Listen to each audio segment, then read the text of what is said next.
ሰላም ጤና ይስጥልኝ የተከበራችሁ የአውራምባ ታይምስ ተከታታዮች እንደምን አላችሁ እንደምን ሰነበታችሁ በያላችሁበት ሰላምና ጤና እንመኛለን ተመልካቾች ለተወሰኑ ሳምንታት አልተገናኘንም ዛሬም እንደተለመደው አዳዲስ መረጃዎች ወደ እናንተ የምናቀርብበት ዝግጅት ላይ ተገናኝተናል ዛሬ በዋናነት የምናቀርብላችሁ ሁለት አንኳር ጉዳዮች ናቸው አቦይ ስብሃት ከብዙ ጊዜ ዝምታ በኋላ ትላንት ድምጻቸው ተሰምቷል አቦይ በዚህ ቃለ ምልልሳቸው ምን አሉ የመልእክታቸው ፖለቲካዊ አንድምታስ ምንድነው ካስተላልፏቸው መልእክቶች አንፃርስ ይህ ወቅት ለምን መረጡት የሚለውን ዘርዘር አድርገን የምናቀርብላችሁ ይሆናል ከዚህ ቃለ ምልልስ ባሻገር ብዙ ያልሰማችኋቸው ዝርዝር ጉዳዮችም ከአቦይ ስብሃት ጋር የተገናኙ አያይዘን እናቀርባለን ተመልካቾች እንግዲህ አቦይ ስብሃት ሲመጡ ብዙ ነገር ግምት ውስጥ አስገብተው ነው ሚዲያ ላይ አጀንዳ ፍሬም ለማድረግ የታይሚንግ አመራረጣቸው እንዲሁም ደግሞ ከዛ ባሻገር ማሳያዎችንም ጭምር እያቀረብን ከዚህ በፊት ሲቀርቡ ምን ነገሮች ተለወጡ ከዚህ በፊት ሚዲያ ለምን ዓላማ ነው የሚጠቀሙበት አቦይ ስብሃት የሚለውንም ጭምር ዘርዘር አድርገን እናቀርባለን ብዙ ያልሰማችኋቸው ዝርዝር ጉዳዮች ከዚህ ጋር አያይዘን እናቀርባለን ሌላኛው ትኩረት ሰጥተን የምናቀርበው ዝግጅት በትናንትናው ዕለት ንጋት ላይ በአላማጣ ደረሰ የተባለውን የድሮን ጥቃት የሚመለከት ነው ተመልካቾች አውራምባ ታይምስ ይህንን ጉዳይ በተመለከተ ዝርዝር መረጃ ደርሶታል ለመሆኑ የደረሰ ጥቃት አለ ወይ በጥቃቱስ ምን ያህል ሰው ተጎዳ በስንት ዙር የደረሰ ጥቃት ነው ወዘተ የሚል ዝርዝር መረጃ አውቴንቲክ መረጃ ይዘን እንቀርባለን ተመልካቾች እንግዲህ ከዚህ መሸጋገሪያ በኋላ ተመልሰን እንመጣለን ተመልካቾች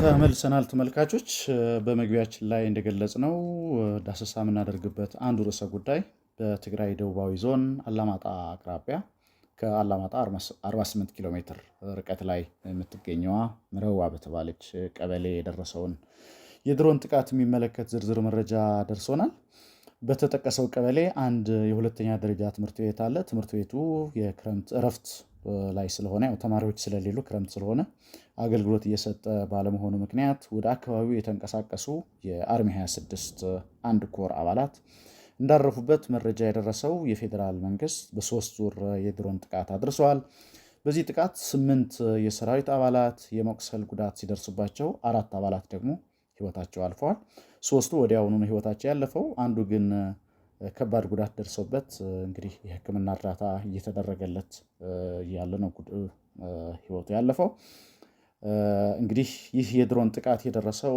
ትናንት ሰኞ ጧት ንጋት ላይ ነው የመጀመሪያው የድሮን ጥቃት 2 ሰዓት ከ25 ደቂቃ ላይ ነው የደረሰው ከበድ ያለ ጉዳት ያደረሰ ጥቃት ግን ሁለተኛው ዙር ነው በሁለተኛ ዙር የመጣው ድሮን 2 ደቂቃ ከ52 2 ሰዓት ከ52 ደቂቃ ላይ ነው የመጣው እንደገና ደግሞ ሶስተኛ ዙር ሌላ ድሮንም ከ8 ደቂቃ በኋላ ወደ 3 ሰዓት ገደማ መጥቷል በደረሰን መረጃ መሰረት ሶስተኛው ጥቃት ግን ኢላማውን ስቶ ከትምህርት ቤት አቅራቢያ ላይ በሚገኝ አንድ አነስተኛ ወንዝ ላይ ነው ጥቃት ያደረሰው በዚህ ወንዝ ውሃ ሲቀዱ የነበሩ የተወሰኑ ሲቪሎች ላይም ጉዳት መድረሱ ታውቋል ተመልካቾች በሲቪሎች ላይ የደረሰው ጉዳት ለማጣራት ሙከራ አድርገን ነበር እነዚህ ጉዳት የደረሰባቸው አካላት ሄዱበት ወደ ተባለው ሆስፒታልም ተደጋጋሚ ስልክ ሙከራ አድርገናል ግን አልተሳካልንም እንግዲህ መረጃ በመሰብሰብ ሂደት ውስጥ ያለው አንዱ ችግር የትግራይ ሰራዊት አባላት ስልክ እንዲይዙ አይፈቀድላቸው ይህ መመሪያ የተላለፈው ባለፈው ሰኔ ወር መጀመሪያ በአርሚ 13 አባላት ላይ ሽራሮ አቅራቢያ የደረሰ የድሮን ጥቃት ከደረሰ በኋላ የተላለፈው የጥንቃቄ መመሪያ ነው ስልክ አለመያዝ ብቻ ሳይሆን ከቦታ ቦታም ሲንቀሳቀሱ የግድ ካልሆነ ተሽከርካሪ እንደማይጠቀሙ ነው የትግራይ ሰራዊት አባላት እንግዲህ ከአንድ ቦታ ወደ አንድ ቦታ ሲንቀሳቀሱ ተሽከርካሪ እንደማይጠቀሙ ነው የደረሰን መረጃ የሚያሳየው እነዚህ አርሚ 26 አባላትም ረጅም የእግር ጉዞ አድርገው ነው እዚህ ስፍራ ላይ የደረሱት እዚህ በተጠቀሰው ትምህርት ቤት ያም ሆኖ ይህ ግን በተጠቀሰው መልኩ ጥንቃቄ ቢያደርጉም ከጥቃት አልተረፉም የፌደራል የጸጥታ አካላት ወይ እንግዲህ በዲጂታል ሰርቫይለንስ ታግዘው ወይም ደግሞ በሰው ጥቆማ ይሁን እንግዲህ ዛ መኖራቸውን አውቀው ጥቃት ባደረሱት ባደረሱ ጥቃት የተጠቀሰው ጉዳት ደርሰዋል። እንግዲህ ተመልካቾች ይህ የትላንትናው የድሮን ጥቃት ከ2 ሳምንት በፊት በሸረሪና ከነበረው ጦርነት በኋላ የመጀመሪያው መሆኑ ነው። የሸረሪናው ጦርነት በስፋት አጀንዳ ሆኖ የሰነበተ ነው። ከፕሪቶሪያ ስምምነት በኋላ የመጀመሪያ ሊባል የሚችል የፉል ስኬል መልክ ያለው ጦርነት የተካሄደበት ነው የሸረሪና ጦርነት።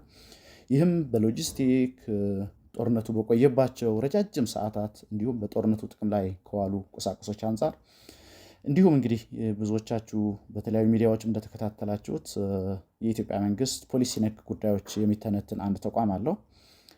በዚህ ተቋም አማካኝነት እንደገለጸው በአማጽያን እጅ ሊያዙ የማይችሉ ወይም ደግሞ በአገራት ደረጃ ካልሆነ በአማጺ ቡድን ደረጃ ኦን የማይደረጉ ወታደራዊ ቁሳቁሶች እንደተሳተፉ በዚህ ጦርነት ተጽፎ ተመልክተናል። ስለዚህ የሸረሪናው ጦርነት ቀደም ብዬ እንደገለጽኩት ከፕሪቶሪያ በኋላ በትግራይ ኃይሎችና በፌዴራል መካከል በፉል ስኬል ደረጃ የተደረገ ታንከኛ፣ መድፈኛ፣ የድሮን ቴክኖሎጂ እንዲሁም ሌሎች የቴክኖሎጂ ግብዓቶች በተቀናጀ ሁኔታ እንደተሳተፉበት ነው መረጃዎች የሚያሳዩት። ከዚህ ጋር ተያይዞ በነገራችን ላይ አንዳንድ ዘገባዎች ጦርነቱ በኢትዮጵያ መከላከያና በአርሚ ሰባ መካከል እንደተደረገ ተደርጎ ሲዘገብ አስተውለናል። ያ የሆነበት ምክንያት እንግዲህ ሸረሪና ቀደም ሲል የአርሚ ሰባ የስምሪት ማዕከል ስለነበር ነው። ግን ከቅርብ ጊዜ ወዲህ እዛ አካባቢ የተወሰነ ለውጥ ተደርጓል። የአርሚ ሰባ የሜካናይዝድ ክንፉ ነው እዛ የነበረው እንጂ እግረኛ ወደ ኩምሩክ አቅጣጫ ተንቀሳቅሰዋል። ኩምሩክ ማለት በቤንሻንጉል አቅጣጫ ወደ ኢትዮጵያ የሚያዋስን የሱዳን ድንበር ነው። ከጥቂት ወራት በፊት የአርሚ ሰባ እግረኛ ወደዚህ ስለተንቀሳቀሰ በሸረሪና የነበረው የእግረኛ ክፍተት ጸጋይ ማርክስ በሚመሩት አርሚ 13 ነው እንዲሸፈን የተደረገው። ስለዚህ በሸረሪና የነበረው ጦርነት የመሩት የአርሚ ሰባ ሜካናይዝድ እና የአርሚ 13 እግረኛ ተቀናጅተው ነው ማለት ነው። በነገራችን ላይ የአርሚ ሰባ አዛዥ ሜጀር ጀነራል ሙዘይ መኮንን ይባላሉ። ሜጀር ጀነራል ሙዘይ ብዙ ጊዜ ሚዲያ ላይ ስለማይቀርቡ የእሳቸው ምስል በብዛት አይገኝም። እንደውም አንዳንድ ሚዲያዎች የእሳቸው ያልሆነ ምስል የእሳቸው እንደሆነ አስመስለው ሲያቀርቡም አስተውያለሁ። ለማንኛውም ጀነራል ሙዘይ እኒህ ናቸው። ቀደም ሲል በአገር መከላከያ ሚኒስቴር በተለያዩ ኃላፊነቶች አገልግለዋል። ለውጡ የመጣ ሰሞን የደቡብ እዝ ዋና አዛዥ ሆነው አገልግለዋል። እኒህ ናቸው የደቡብ እዝ ዋና አዛዥ ሆነው ያን ያገለገሉት። አሁን የአርሚ ሰባ ዋና አዛዥ የሆኑት ሜጀር ጀነራል ሙዘይ መኮንን። እንግዲህ ተመልካቾች የመጀመሪያው መረጃ ይህን ይመስላል። ከዚህ መሸጋገሪያ በኋላ አቦይ ስብሃት ትላንት ቃለ ምልልስ ሰጥተዋል። ይህንኑ በተመለከተ ወደ አዘጋጀነው ፕሮግራም ከዚህ መሸጋገሪያ በኋላ እናልፋለን።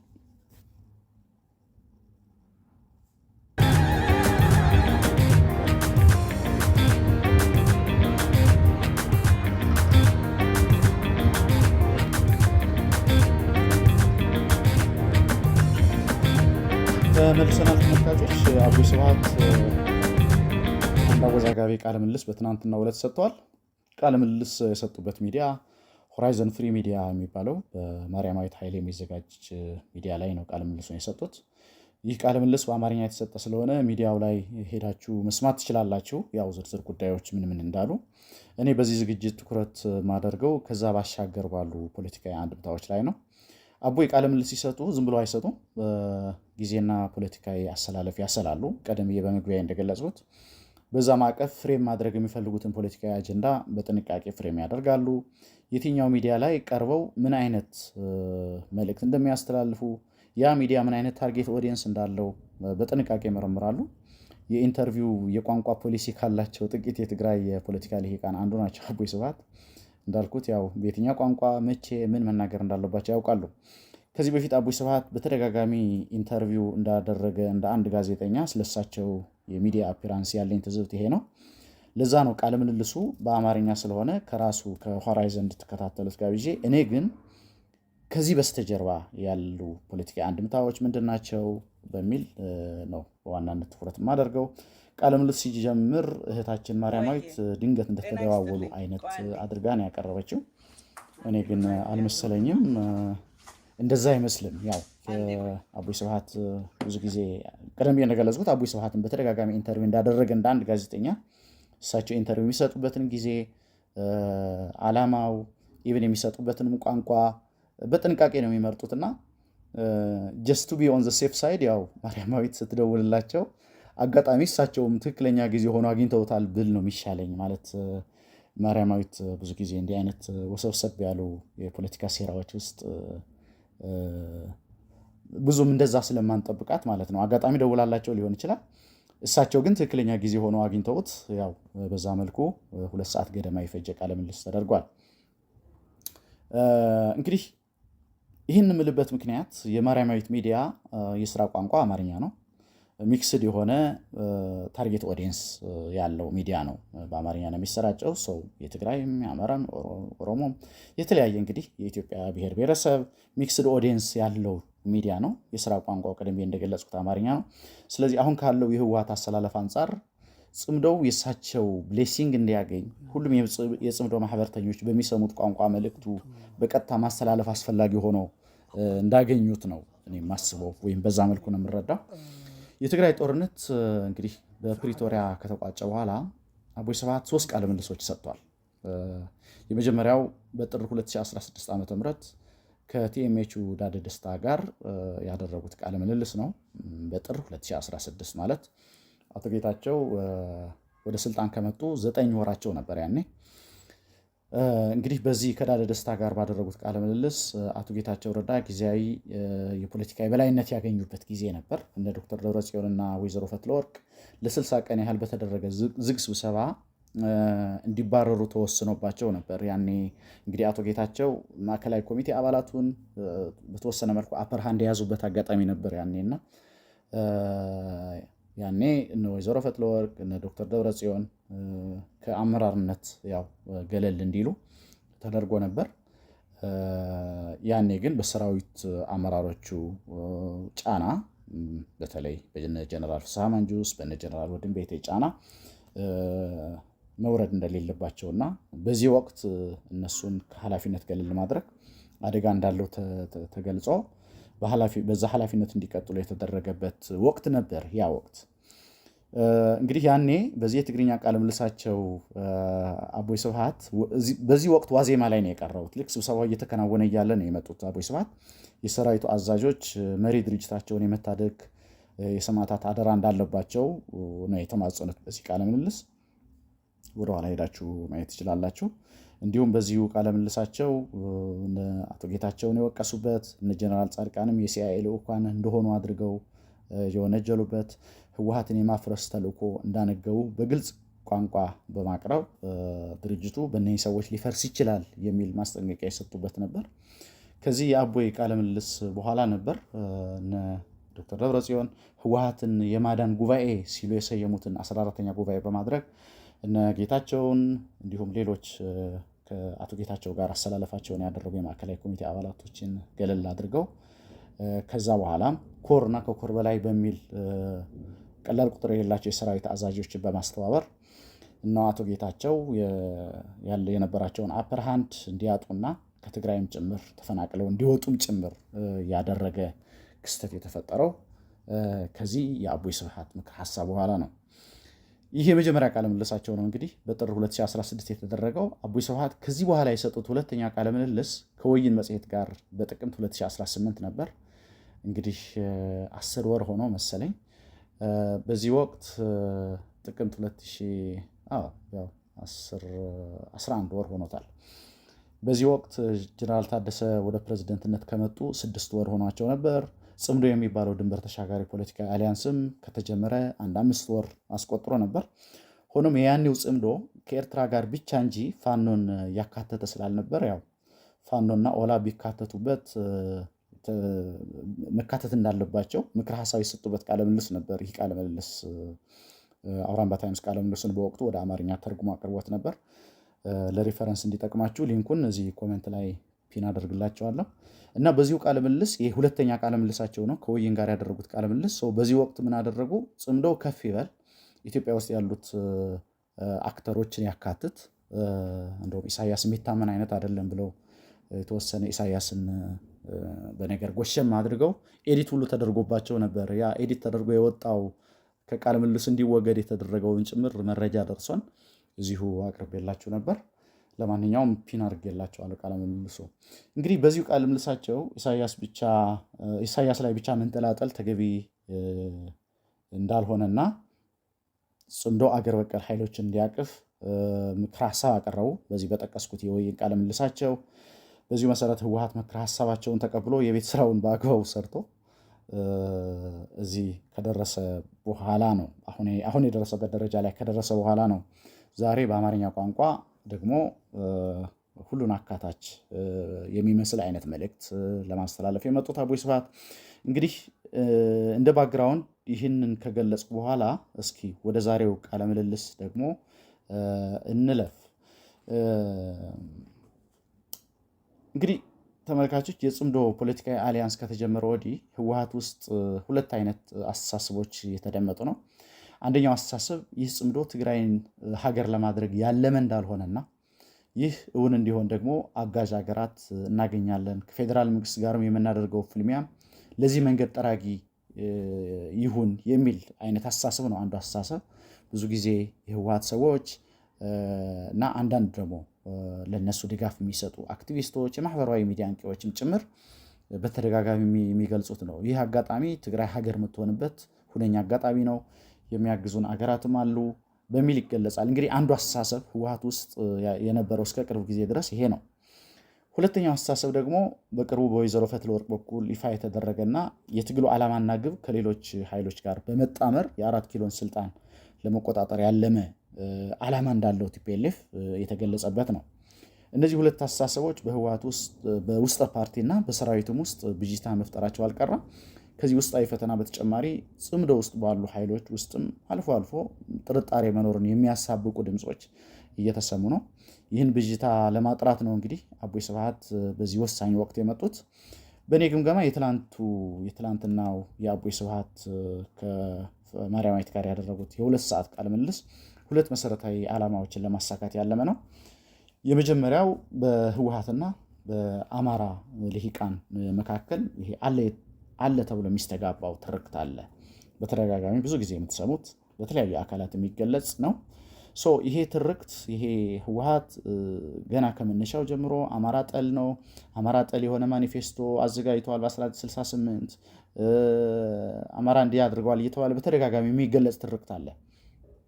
ይህ ትርክት ጽምዶ ላይ አሉታዊ ተጽዕኖ እንዳይፈጥር በተገቢ መንገድ ትርክቱን ማቃናት